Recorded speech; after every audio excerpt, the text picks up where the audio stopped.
You can now visit the Nelson-Atkins Museum without ever leaving the comfort of your home. Emily Black is with the Nelson and here to kind of tell us how this works. This is really cool. This is a partnership between the Nelson as well as many other art museums across the world with Google.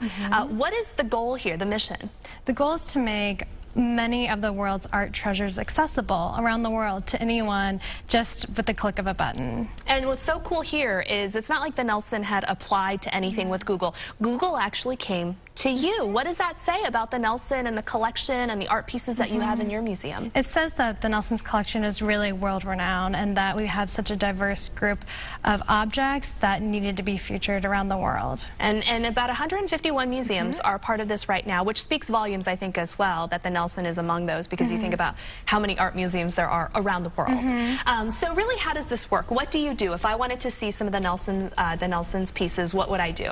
Well, you go to the Google Art Project website and you can search by collection, you can search by artist. If you just want to look at the Nelson's collection, you can just go to the Nelson-Atkins collection tab. But if you want to see all the Monets around all the institutions, including our own, you can search by Monet. What's really cool is that you can create your own collection yourself. So you can, take bits and pieces from a variety of collections, and as you're kind of creating like a fantasy football team, you can create your own fantasy art museum. Oh, that's so neat. So it's kind of like a one-stop shop for your favorite artists. Now, what's also cool about this too is you may have access to pieces that aren't always out on display. Absolutely. So what's great is that when the Google Art Project website is, it's always open, and so when the museums are closed, you can always come here to see works that might not always be on display. So we have a lot of ancient Chinese scrolls that have limited access, but you can now go on to the website and see the scrolls and find detail. You can zoom in really, really close to see